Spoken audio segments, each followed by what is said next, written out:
I know that not all of you in the audience are neurobiologists. My area of interest is in brain development, and more recently looking at human brain development compared to animal models that many of us use in the laboratories as surrogates for the human brain. And so I thought that what I would focus on today is our use of single-cell genomics, which has really been a goldmine, an opportunity for us to really look in real depth at the cell composition of the developing human brain. And that's given us insights that has actually only recently allowed us to explore clinical applications of some of the cell types, now that we can identify them with a real genetic signature. And so I wanted to highlight the uses of single-cell genomics that we've uncovered in the last year or so as an example of how those of us who are doing single-cell transcriptomes can really learn a lot about the model systems or the cell types that we're looking at. And I'll do it in the context, of course, of the developing brain. And so I thought I'd begin just with a brief introduction of brain development, highlighting the differences between the mouse, which my lab and many of us have been studying in the last decade or so to get insight into cortical development, and the human brain, which is shown here is 1,000-fold larger than the mouse. Most of the increase is in the folded surface of the brain, the cerebral cortex. But I did want to emphasize the human brain is neither the largest or the most highly folded brain among mammals. Elephants, whales, for example, have much larger brains and they're more highly folded. But counts of the cortex has actually demonstrated that the human brain has more neurons in the totality of the cortex than you find even in these expanded cerebral cortices of other species. And that really focuses the attention on how these huge numbers of cells develop during early development, and in a broader sense, how in evolutionary terms, the mechanisms for neurogenesis have developed. And I wanted to start just summarizing maybe the last 10 years' work in the mouse by showing you a movie. And this is a film that was done by Steve Nochter when he was a postdoc in my lab over 10 years ago. It's the radial glial cell that's labeled here in green fluorescent protein in the developing rodent brain that undergoes cell division at the ventricular surface, shown here with this dotted line. This is obviously during embryonic stages of development, and then produces a daughter cell, which is shown here in the white triangle, that migrates away from the ventricle. By the way, the nucleus of the radial glial cell undergoes interkinetic nuclear migration of neuroepithelial cells, which I'll get to in a little while. But the daughter cell now migrates along the radial fiber of the parent cell. And that's not always the case, but more often than not, about 60% of the time, that's what happens. And when we first made these films, we saw neurons like this migrating to the cortex. But it turns out that the majority of neurons are produced in this method that you're seeing here, where the daughter cell is not a neuron, but is actually a progenitor that rounds up and divides in a different zone, known as a subventricular zone, away from the ventricle. And in the mouse and the rat and rodents, these cells usually divide just once, as shown here, to produce a pair of cells that then resume migration and differentiate into neurons. So it's a two-step pattern of neurogenesis in the rodent. And that's highlighted in this schematic going from left to right.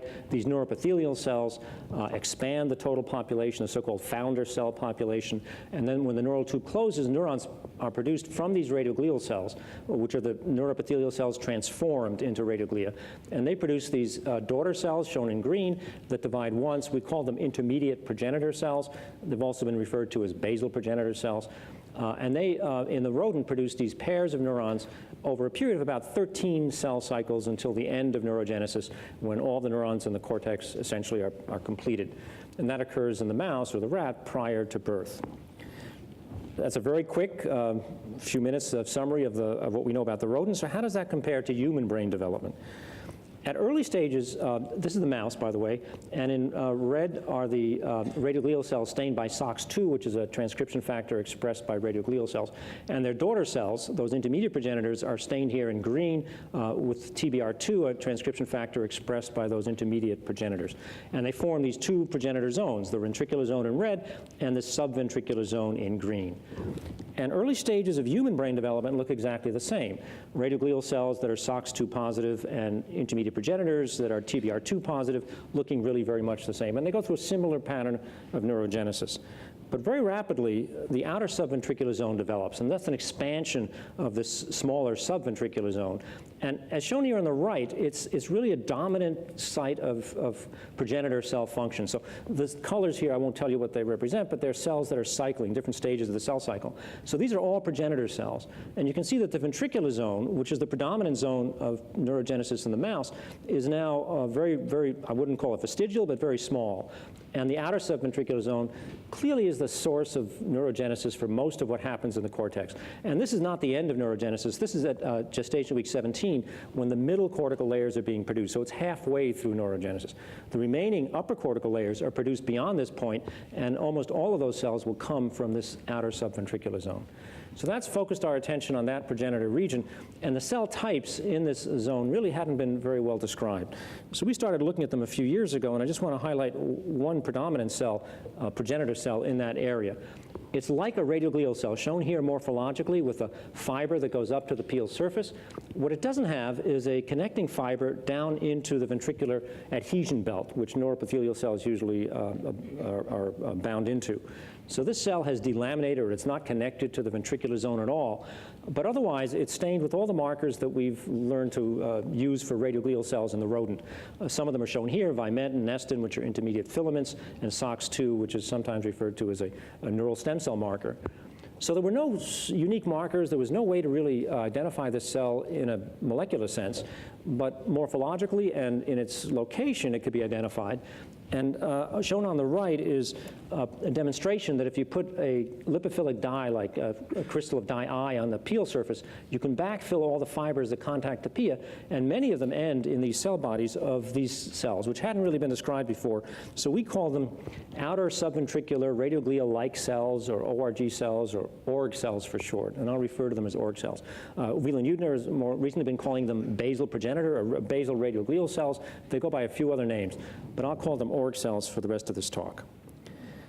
And we at UCSF are lucky to be able to get donated tissue from time to time that we can manage in a similar way to our model system tissue from rodents. And in this case, we've taken a slice culture of the outer subventricular zone, shown here, using a vector that only labels progenitor cells. So all the green cells are progenitors. There'll be a lot of neurons here, but they're not visible. And they're undergoing movements over the first 24 hours. This is a looped film, which are really very characteristic of these cells. And I wanted to highlight the way they divide, if you weren't able to watch it in that previous film, by just showing you one of these radioglial cells, the outer radioglial cells. And as I showed you earlier, they have this morphology with a predominant basal fiber. And then when they divide, they jump and divide, as you see here. It's a movement of about 150 microns in less than an hour. It's a very significant jump, followed by the cell division. And it hadn't been described before. It's something that we've called mitotic somal translocation. And so I told you these cells don't have molecular markers, but now we have at least a dynamic marker. And so we looked in other species for similar cells, and we did find them in the mouse. And I just want to show you this film of a mouse outer radioglial cell. And again, it's looped. You'll see it a few times. And it's a cell that would be in the outer subventricular zone if the mouse had an outer subventricular zone. The ventricular zone is down here. And I hope you can see that it has this basal fiber, and it jumps, translocates along that basal fiber just before division. It's actually part of M phase. So we think this is a ORG-like cell that is present in rodents, probably evolved 100, 150 million years ago, but appears in far fewer numbers in the rodent than in the human brain. And also, you can see the jump is much smaller. And these don't actually make intermediate progenitor cells when they divide. They seem to make neurons directly. So there are a number of interesting differences that we'd like to explore molecularly now. And the other thing, of course, we had to prove is that they're making neurons, because the outer subventricular zone had been referred to as a gliogenic region, where oligodendrocytes or astrocytes come from.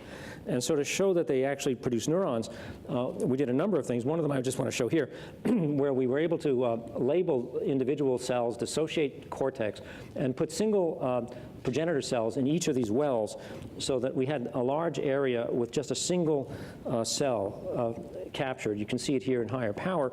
And then we started following this in the incubator with time-lapse imaging. I just want to show you what happens with the cell. The initial division, it puts out a primary fiber and then jumps and divides along that fiber. And that happens when you put ORG cells in these cultures. If it's an intermediate progenitor, it rounds up and divides rather than jumping. And so we can actually decide what kind of cell it is based on its mitotic behavior initially. We then kept these cells in culture for 7 weeks, and I'm showing you here just the first 5 or 6 days in time-lapse imaging. And these cells are proliferative, of course. They divide and divide and divide, and eventually produce a clone of daughter cells. In this case, there were, after 7 weeks, about 700 cells that we could count. And in this case, they were all neurons. And they consisted of both upper and deeper cortical layer neurons, which means that although we started with a single outer radioglial progenitor cell, it was at least capable of producing a variety of different types of neurons. The ones found in the deeper layers are thought to be phenotypically different than the upper cortical layers. And so this single progenitor was able to produce these 700 cells, a huge expansion of cortical number, and also of a variety of different cell types. So those kinds of studies, although they're in vitro, give us some idea of the capacity of a human outer radioglial cell to produce large numbers of neurons. And the other issue is whether they support neuronal migration the way traditional radioglia are thought to. And I want to show you this film, which is done actually in a ferret brain, which ferrets also have large numbers of these outer radioglial cells. And here we've used 2 vectors. In green, the progenitor cells, and in red, the postmitotic neurons. And in this outer radioglial cell, at the beginning of the film, which happens now, this red neuron reaches the fiber and migrates, I hope you can see this, along that outer radioglial fiber. We have 7 or 8 instances of this kind of behavior, which has convinced us that these neurons actually do migrate along outer radioglial fibers. And you see that the cells actually migrate obliquely. When they contact a fiber like this, they then start radially migrating. And that's another interesting point that I'll mention, that these outer radioglial cells, fibers rather, support the migration of multiple different clonally unrelated neurons. So this is our model now of cortical development in humans. Early stages are very much like the rodent shown here, but then the outer radioglial cells develop in this outer subventricular zone. They go through multiple rounds of these asymmetrical divisions. Each time they produce a clone of daughter cells, which we think are all identical in cell type. And so this increases the total number of neurons produced and also provides additional routes for migration, producing cortical columns. So we think, at least so far, that this additional step that's not found in rodents helps explain the tangential increase and expansion, developmentally and probably evolutionarily speaking, of a primate cortex.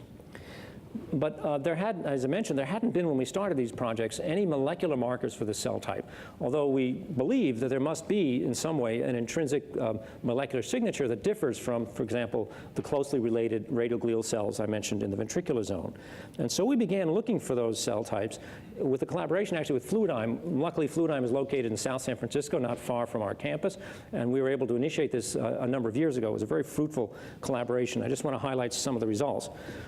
So what we did was dissociate the progenitor regions from cortical slices shown here, and then capture in a very unsupervised way, unbiased way, about 80 or 100 cells, 96 cells in the capture sites in a Fluidigm C1 chip.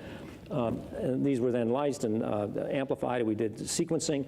And then we used a bioinformatic approach with principal component analysis to see if we can cluster the cells in an unbiased sort of hierarchical way. And this is a Tisney plot showing cells that were clustered, and we've colored them according to the expression of canonical markers that we do know about. So these are radioglial-like cells in yellow. The intermediate progenitor-like cells are shown here in red. Young, immature migrating neurons are shown in blue, and interneurons, inhibitory cells, which actually generated outside the cortex, are shown here in black. And this actually helps, in a way, give almost a trajectory of development from these progenitors into the young neurons. And a heat map shown here on the right has allowed us to cluster cells, which we can now identify based on their canonical gene expression, into cells that have cell cycle stages. These are largely the progenitor cell types that include the radioglial cells and the intermediate progenitors. This group of interneurons I mentioned earlier, and a variety of young neurons, which I won't highlight in the current talk. We're focusing mostly on the progenitor cells initially. And just looking at the highly expressed genes in the progenitor population, we can easily see 2 clusters. The radioglial cells shown here, and I'm only showing the most highly expressed genes. And then the intermediate progenitors shown here in brackets, and the immature neurons that they generate up here mostly. And one of the things that we've learned from these kinds of heat maps is that genes that are expressed in the radioglia persist in the daughter intermediate progenitor cells. And genes that turn on in the intermediate progenitor cells, some of them will persist in the neurons that they produce. And this is true much more so in human, as it turns out, than mouse. And the sort of progenitor, the ability of these overlapping genes to help give us an idea of what the trajectory looks like is turning out to be very useful in figuring out exactly what the temporal patterns of lineage progression are. And in this case, they emphasize the fact that the intermediate progenitors are quite literally intermediate between the radioglia that they come from and the young neurons that they're going to produce. And some of those genes that we think are very important are shown here in terms of their temporal expression as you go from radioglial cell to intermediate progenitor to young neuron. But what about the markers? One of the goals we had in doing these single-cell gene experiments was to come up with novel markers. And for that, we focused on the ventricular radioglia and the outer radioglia by harvesting the cells from those two zones, the ventricular and outer subventricular zone, and then collecting just those cells. And from them, we found differentially expressed genes that actually gave us markers for both cell types. So on the left are genes from our single-cell analysis that were predicted to be expressed only in ventricular radioglia, and on the right, genes expressed only predicted to be expressed in outer radioglia. And we did these in situ to see, in fact, if we could validate that. And so on the left are the genes, most of them previously unknown to be associated with these ventricular radioglial cells, and the in situ show that they do, in fact, localize to ventricular radioglia as predicted. On the right, maybe more interesting to me, are the novel genes for outer radioglial cells, and the in situs that also confirm that they're highly expressed in the outer subventricular zone where these cells reside. And for many of the most interesting markers, we confirm that by doing the dynamic imaging I showed you earlier, where we saw cells jump and divide, then fixed the tissue and stained them for markers and found, for these markers, and found that they were in fact expressing the predicted markers for outer radioglia. So these studies now have given us actual tools that we didn't have before for looking and identifying outer radioglia in human as well as other animal species. And many of the things that we've learned I wanted to highlight in the next few slides. First of all, not only do we have markers, but we also have, based on the identity of the genes, activated gene networks that we didn't know about before, because the outer radioglial genes that differ from the ventricular radioglia fell into these three categories: extracellular matrix proteins, epithelial to mesenchymal transition genes, and that actually has given us insight into how these outer radioglial cells are produced from radioglia. They go through an epithelial mesenchymal transition, in fact. And then, interestingly, there are many of the genes that are associated with self-renewal in stem cell populations. So here we've just highlighted some of these genes, and many of them are cell surface proteins. And as they fall into these three categories, that's given us some insight into actually how the outer radioglial cells are produced and how they're maintained. And so there's a model that we now have, I'm showing it sort of schematically here, where in contrast to the ventricular radioglia, shown here in the schematic, with their contact of the ventricular surface. And I should mention that growth factors circulate in the cerebrospinal fluid. Chris Walsh and his colleagues have shown this. At early stages, these are including BMPs and WNTs, retinoic acid, all of which actually signal to these radioglial cells. And some of them are involved in the self-renewal and expansion of this population. But when the outer radioglial cells develop through that epithelial mesenchymal transition, they move away from the ventricle, lose contact with the CSF. And that's shown here on the right, where these outer radioglial cells no longer contact the ventricular fluid. But the genes that we now know that they express include many of the same BMPs and WNTs and receptors that were expressed here in the ventricular fluid. So these are now able to self-sustain their niche, as it were. So they're able to create a niche away from the ventricular surface that allows them to continue to self-renew and expand. And we think that these genes have actually given us some insight into how this happened and what makes those outer radioglial cells uniquely different from the ventricular radioglia that they came from.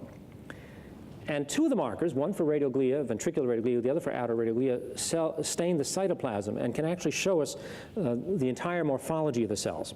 And this has allowed us to revise this model. Some of you may be familiar with this. It's the radial unit hypothesis model of Pascal Rikic. Now it's about 30 years old, based on studies in primate cortex. And just to briefly summarize this, it shows these radioglial fibers I mentioned earlier, along which neurons are migrating, and suggests that this scaffold allows a point-to-point correspondence from the ventricular zone to the growing cortex here, and the creation of these sort of ontogenetic columns of cells deriving from the same or neighboring progenitors that form inside-out radial columns in the cortex. Very influential model of cortical development derived from studies of primate. But what we found with our markers is that two of them, CRIA-B, which is expressed in ventricular radioglia here in blue, and HOP-X, which is in the outer radioglia in red, actually illuminate the entire process of the cells. And we notice at later stages in human development, the CRIA-B fibers, the ventricular fibers, end halfway through the cortex. And the HOP-X outer radioglial fibers are the only fibers that make it all the way to the cortical plate, which wouldn't be predicted based on the model I showed you earlier. And so we went back and did some very simple experiments with dye-eye. I mentioned that crystal lipophilic dye before. If you put a crystal of dye-eye on the surface of a young human cortical fixed tissue, it'll backfill these radial fibers all the way to the ventricle. And this is just like the model I showed you of Pascoe-Rikic, the radial unit hypothesis. There's a glial scaffold that actually goes all the way, uninterrupted, at these earlier stages of cortical development. But at later stages, anywhere after about gestation week 16, it's not like that at all. And when you put crystals of dye-eye on the surface of the brain, it fills fibers only to the outer subventricular zone. They all end here. And if you put the crystals on the opposite face, the ventricular side, the opposite occurs. You can fill fibers all the way up to the outer subventricular zone, but no further. So there seems to be a discontinuous scaffold at that stage. And just to summarize those results, here they are schematically, the radial unit model on the left, and the revised model of this discontinuous scaffold model here on the right. And a schematic I'll show you here, which is our new idea of what we think is going on in human and primate cortex. At early stages, when the deeper cortical layers are produced, there's a continuous glial scaffold, and the cells are being produced similar to the way they are in the mouse. But there's a transition for the middle and upper cortical layers when these outer radioglial cells take over, and they become the only population, really, that produces neurons and allows them to migrate along these fibers into the cortex. The ventricular progenitor zone is now discontinuous, as it were, discontinued or interrupted from the rest of the cortex, and these basal fibers regrow from these ventricular cells and contact blood vessels. Not only that, but they change their gene expression pattern. We've now seen from our single-cell genomics of these cells that they turn on and turn off a whole family of cells, genes rather, that are not expressed by the earlier radioglia. So we now think that these represent yet a third distinct population of radioglia-like cells. We're tentatively calling these truncated radioglia. So from a single population of radioglia, we now, through the single-cell analysis, have divided them up into three types: the ventricular radioglia, the outer radioglia, and these truncated radioglia that have many differences, including differences in transcription factor expression. The other thing we've been able to do is very traditional, using single-cell genomics to get insights into cellular composition of tissues and organs. And one of the tissues that we very surprisingly now have some insight into is a tumor tissue. So as I mentioned, those outer radioglia express genes for these three processes: extracellular matrix production, epithelial-mesenchymal transition, stem cell maintenance. And when we looked in the literature for each of these genes and where they've been seen before, in every case, these were highly enriched in very specific kinds of brain tumors. In particular, glioblastoma multiforme, a very aggressive tumor, not in all the glioblastomas, but in the most invasive ones. And so we looked in the literature at gene expression analysis that's already been done for these tumors, and those heat maps are shown here on the left. And we found that our enriched genes for outer radioglial cells, shown here, are highly correlated, in fact, with the aggressive, with the genes expressed most highly in these aggressive glioblastoma tumors. And just to remind you, for those of you who aren't aware of it, that this is what the tumor looks like. It's a very nasty, ugly tumor. It's untreatable. The origins of these tumors are relatively mysterious, and that's where I want to go with the next few slides. So based on our gene expression analysis, we sort of predicted that there might be ORG-like cells in these tumor samples, or rather in the tumors. And so we were able to get tumor samples from our colleagues in neurosurgery, and we're able to treat them in the laboratory, again, similar to the way we've done our other tissues by slicing them and staining them. And so here we've used that marker that stains progenitor cells that I'd shown you earlier, and this is from a human glioblastoma tissue. And I want you to focus on this cell in particular, which, as you may notice, has a phenotype that looks a lot like those ORGs I showed you, with this fiber that runs in primary fiber from the cell. And if you watch the cell in time-lapse imaging, you may notice the fact that it jumped and divided exactly the same way as those ORG cells I showed you previously in the developing human brain. And so this has now led us to the idea that there really are not just a signature of ORG-like cells, but truly ORG-like cells in some of these glioblastoma tumors. Most recently, it appears as though these cells might originate early on in the genesis of the tumor. Possibly they could be cells of origin. That raises a whole interesting set of questions as to where the ORG-like cells remain in the adult brain, or if there's some way that a cell reverts into an ORG-like cell as a result perhaps of a acquired mutation. So there are a number of interesting questions that we're now looking at, but it was the genomic analysis that allowed us to make the jump or leap and assume or hypothesize that this particular cell type might exist in this form of tumor. And the other thing that we've learned from the gene expression analysis is to get insights into, in this case, neurodevelopmental diseases. And the one I wanted to highlight, there's two of them actually I want to highlight, microcephaly and lissencephaly. I'll start with lissencephaly. So for those of you who aren't aware of it, lissencephaly, shown here on the right, is when a brain is formed without the characteristic folding. So this is the folding of a normal brain, and these conditions are luckily very rare, mostly genetic. And in this case, as you can see, the folding is lacking in that brain. It's called lissencephaly. It's luckily a very rare condition. It's associated, as you might imagine, with mental retardation, epilepsy, and early death. And it's mostly considered a neuronal migration disorder.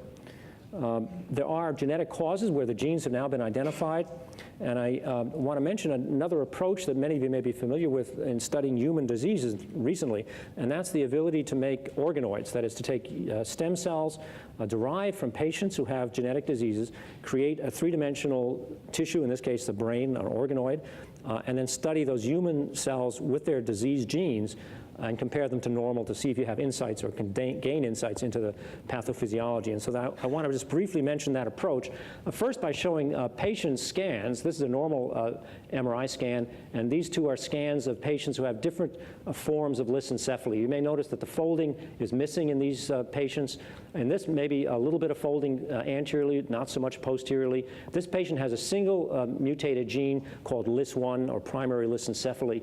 On the right is a patient that's more severe. As you may notice, the folding is completely missing in both front and rear areas of the brain. The ventricles are even larger. This is a deletion, I think I have it, yeah, here. It's a deletion of the short arm of chromosome 17, which contains about a dozen genes, and they're highlighted in red. One of them is LIS1, the gene that's missing here, but then there must be contributions from one or more of these other genes to make it a more severe phenotype. And this is the one I want to highlight in our organoids. So we had skin samples from patients both normal and with both lissencephaly and Miller-Dieker lissencephaly, which is the more severe case. Those are the fibroblasts shown here.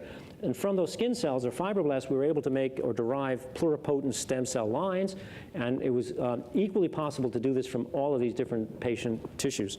From those, under the right conditions, we could make little cerebral organoids. That is, make these pluripotent cells into neural stem cell-like tissue and then allow them to self-organize into three-dimensional structures.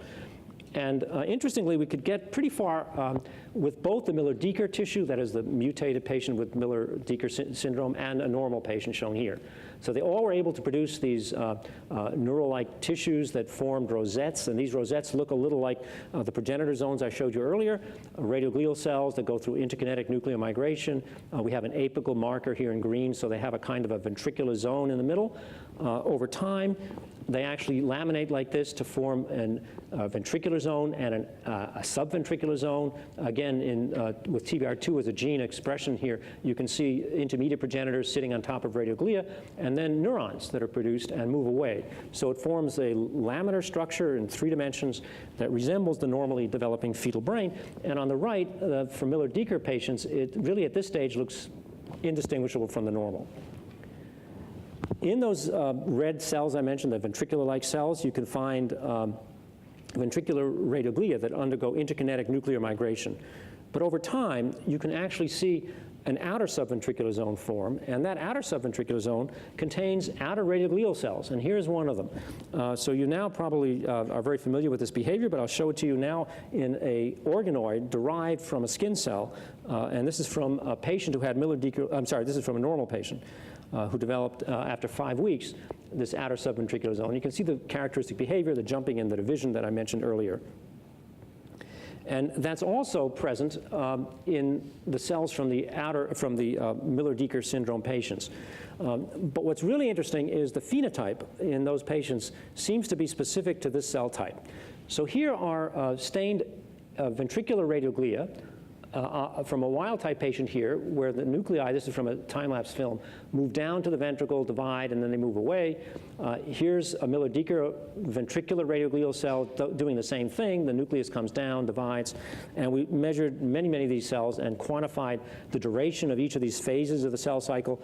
And between wild-type and Miller-Dieker syndrome, they were the same. So we didn't see any differences in neurogenesis, at least by the ventricular radioglia.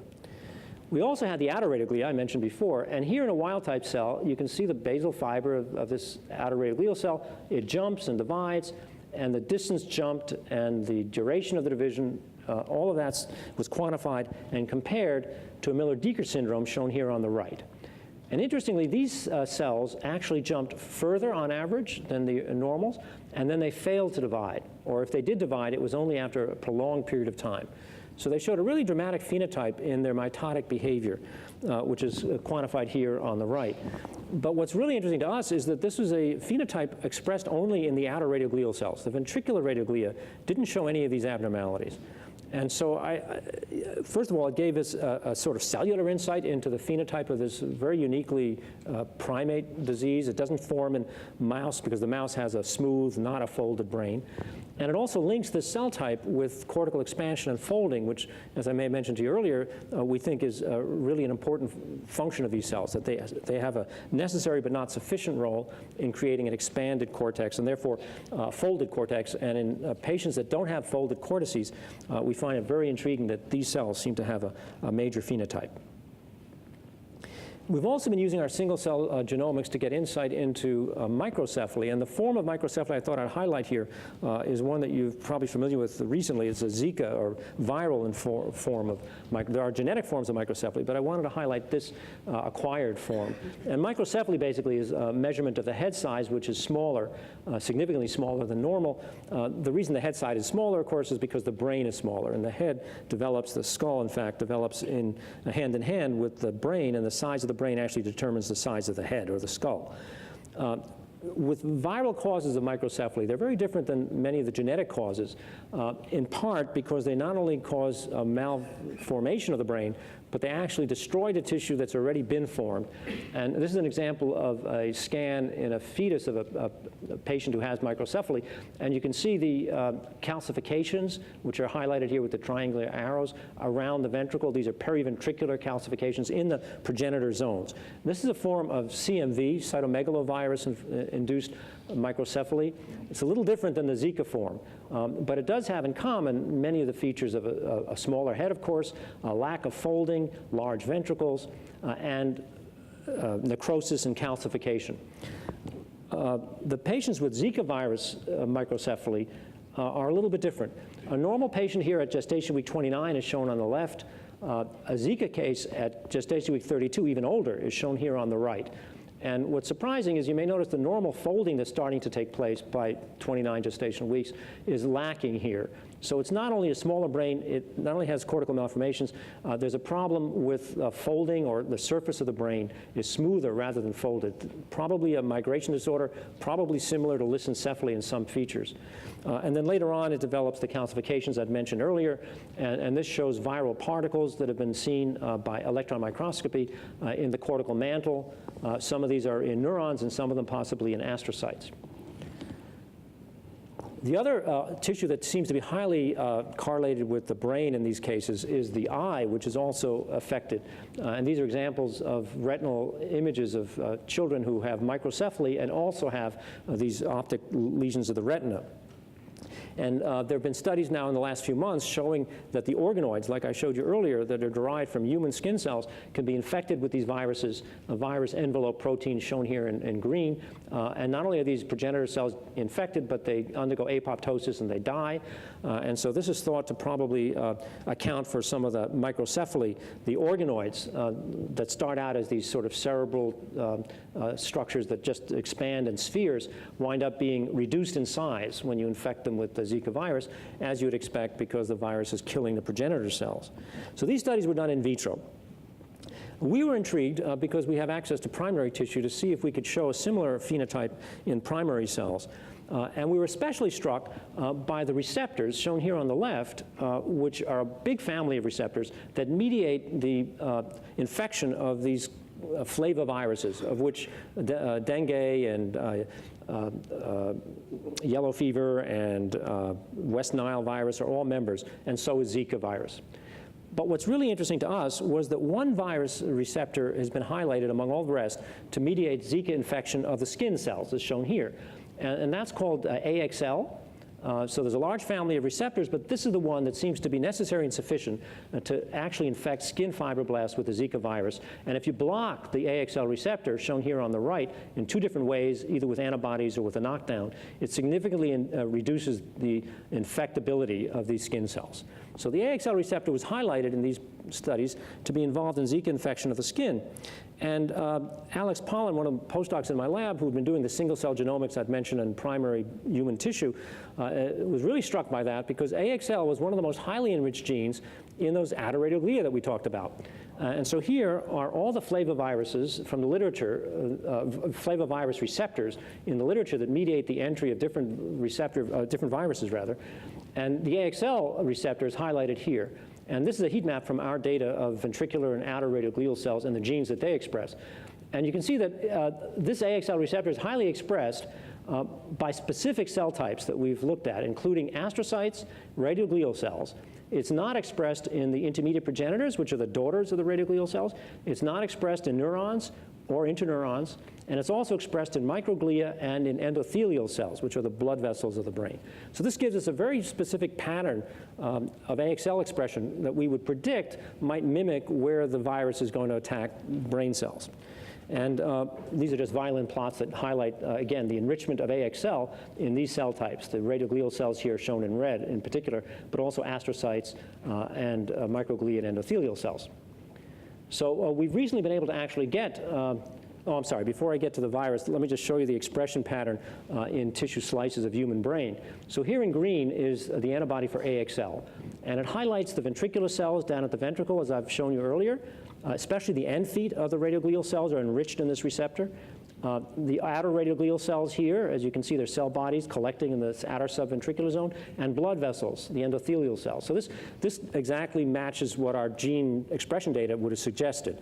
So these cell types are the cell types that express the AXL receptor. We schematize them here, and they suggest that the virus could easily enter the brain if it got into the cerebrospinal fluid, because the AXL receptor is highly expressed at the ventricular end feet. But it could also enter through a hematogenous route because these blood vessels also express the receptor, and the radioglial fibers end on the blood vessels as well. So it could get very easily into the brain, either through the blood or if it entered the cerebrospinal fluid. And the eye, as I mentioned, also has lesions. We looked at the progenitor cells and the other cells in the eye using single-cell genomics by dissociating the retina. And we found AXL receptor highly enriched in two populations, the cells in the ciliary marginal zone, which are thought to be the stem cells of the neural retina, and in the retinal pigment epithelial cells here in the back of the eye. So once again, these would be highly likely to be infected by a Zika virus if AXL was the mechanism of entry. So we were able, through a collaboration with Joe DeRisi, an infectious disease expert at UCLA, to actually expose our tissues to active Brazilian strain virus. And what's shown here is in green the envelope for the Zika virus after it was exposed for 48 hours to our tissues in culture. And you can see that the virus has entered quite a number of the cells, particularly cells down here at the ventricular and subventricular zone, but also cells scattered around the cortical plate up above. And so we looked more carefully at the cell types that were being infected. And in the ventricular progenitor zones, interestingly, the virus forms in clusters. as shown here. And we think it may be that a handful of cells get initially infected. Those cells may die and they may release the virus. The virus might then express in neighboring cells. And so we wind up in clustered regions of the ventricular and subventricular zone. And these are all co-expressing SOX2, which is that radial glial marker. You can see sort of the phenotype here because the virus protein is not only in the cytoplasm, but goes all the way through the fibers. It really shows you the morphology of the cell because the viral particles fill it so well. And here in the outer subventricular zone in green are the viral particles filling the processes of an outer radioglial cell, ORG cell. The nucleus is shown in red, and you can see the viral particles have packed the cytoplasm surrounding the nucleus and into that basal fiber. So in fact, we see the exact pattern of viral infection that was predicted based on the expression of AXL, of the receptor. And interestingly, in the cortical mantle here, the cells that were infected, shown in green, higher magnification show them here, we thought might be neurons, but they counter-stain with SOX2, which is that progenitor cell marker. So they turn out not to be neurons. And we look more carefully, and they are actually astrocytes. So again, in green is the Zika virus envelope protein. It's filling the cytoplasm of astrocytes, not neurons. And again, this exactly matches the AXL pattern of expression I showed you earlier. We see AXL in astrocytes, but not in neurons. So the cortical mantle, the cortical plate that's filled with Zika virus, it's not the neurons, but it's the astrocytes in these later stage embryos that seem to get infected. And this shows that over time, we can actually harvest virus from the media here. So there's an active production of viral particles in our tissue slices. What if you block the AXL receptor, which we can do now with antibodies and with a variety of genetic knockdown approaches? And we did that here in a culture of astrocytes. And with no treatment, after 48 hours, you can see the viral particles infecting cells in green. This is our control, and this is with an AXL block. So we've now blocked the AXL antibody. And we did it a number of ways. I'm showing you here an antibody result and also with a knockdown result. So the ability of the Zika virus to infect these astrocytes is significantly reduced if you can block the AXL receptor. So we think there's evidence here that that's the mechanism of entry, primary mechanism of entry of the Zika virus into these progenitor cells in developing brain. And we also, by the way, since we had a screening test to look at whether we could find other compounds that block Zika virus entry, we looked at clinical compounds that are known to be safe during pregnancy, or at least have been used in pregnancy without complications. And the one I want to highlight, you may be familiar with, is azithromycin. It's a commonly used macrolide antibiotic that has been used millions of times in women who are also pregnant and without any adverse effect.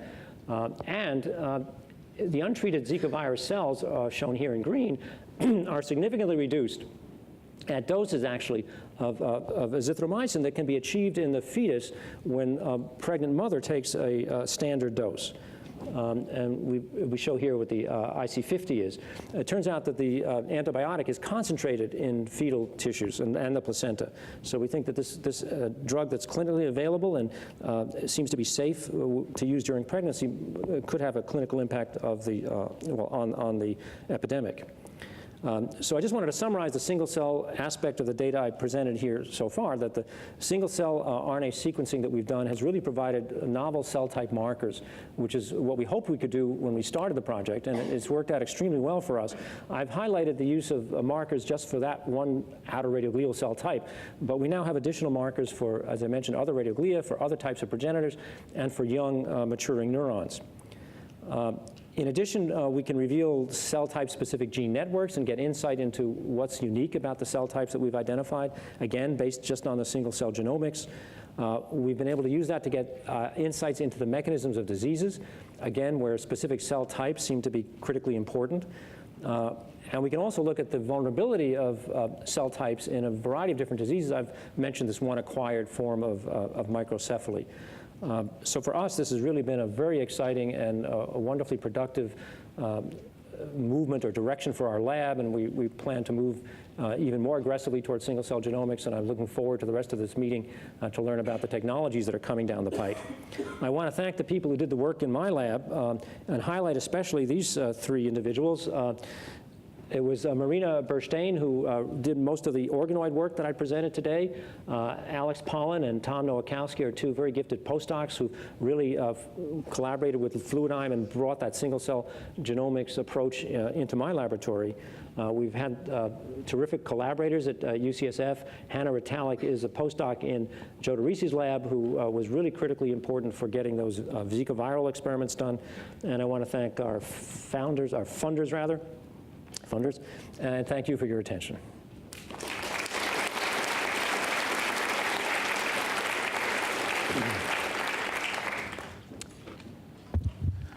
Hello, excellent talk. So I was wondering, inhibition of AXL inhibit viral entry into the cell, and AXL has been known to play important role in proliferation. So I was wondering, is there a correlation between proliferating cell and virus entry? Yes, so that's right. So I didn't mention mention other functions of AXL. Of course, it's expressed highly enriched in these cells for a reason. It's been associated with proliferation, as you mentioned, as a mitotic pathway. And that's one reason why antibodies and other drugs, small molecules that inhibit AXL, have actually been tried in various forms of cancer, where they have actually some effectiveness. But they do have side effects. They have very significant effects. They can produce blindness. They can produce sterility in men. They're not an approach that we're likely to use to treat Zika virus, which is why we looked at other compounds, and that's why I highlighted azithromycin. But you're right, AXL has many other functions, and I didn't mention them before. Yeah, okay, thanks. That was really beautiful, and also a reminder how just a bit of good single-cell data can be revisited again and again to generate lots of insights. I actually had a question, not about the single-cell component, but in the lissencephaly case, where there's a failure to fold. So folding is has been suggested, at least by some, to be a mechanical phenomena, and that depends on the relative expansion rates of the neuronal cortex and then the underlying tissues, and on the stiffnesses of the two tissues. And you've actually shown very nicely that there's probably a growth rate defect because there's a delay in cell cycle. But I was wondering if you looked at whether these genes were also affecting the stiffnesses in any way.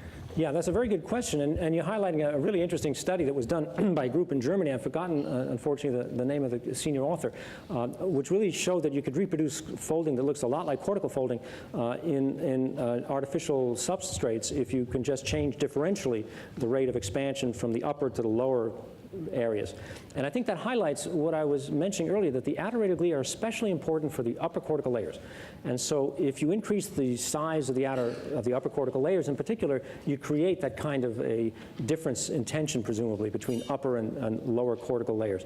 And since the outer radial glial cells are critically important in producing those upper cortical layer cells, if you have a defect that targets those cells, you could expect the consequence would be mostly felt by those upper cortical layers. So I think it fits nicely, but I wouldn't take it too much further than that, and we haven't mentioned, we haven't studied the actual tensions in any of these areas. And you know, making that connection between the jump behavior during mitosis and what the outcome is if you could prevent it, for example, that's a difficult thing to do experimentally. We haven't done that. We're full of speculation, but we don't have any real evidence. But measuring tension would be an interesting aspect of that. So I was struck by the differences between the human and the mouse in what you displayed there, and it sort of raises some questions about how reasonably the mouse can be used as a model for cortical development. It seems that the differences were really quite profound. Does that cast some, not doubt, but concern over some of the current studies that they're using the mouse as a model for that developmental process? Right. Well, I think it's very important to realize, you know, the limitations and the opportunities in studying a model system. And I think part of the reason we're so interested in looking at human is because it's clear that most labs are not going to have access to human tissue and will use other systems, either mouse or possible organoids and things of that sort. But I think it's going to be very important to see exactly how they compare, you know, where you can actually draw conclusions and where you have to be more cautious. And so I think that's the territory that we're trying to map. And that's part of what you saw in this talk is the highlight of what might be different. We think it's both quantitative and qualitative. You know, there's far more of these kinds of cells that I'd mentioned, and there's a proliferative zone that doesn't exist in the mouse. But the mouse does have a few of these cell types. They're doing something a little bit different, but they are amenable to some degree of study. And so I think I wouldn't abandon studying the mouse, but I think you have to be careful about some of the processes that you want to study that may not be reflected in the, as you might imagine, a mouse, you know, Very different than people. You know, they haven't written books, they haven't built buildings, they haven't been able to do a lot of things that we've been able to do, and nor have many other primates. And so I think even human-specific features, which I haven't highlighted, might also be very important. And you know, with the ability to take stem cells and create these models of human brain development, I think it's going to be much more accessible, is more accessible now, to labs all over the world to start studying human rather than mouse or other sort of surrogate model systems. And so I think we'll learn a lot more about human development over the next few years, not only from primary tissue, but also from these organoid tissues that I think many labs are now starting to look at.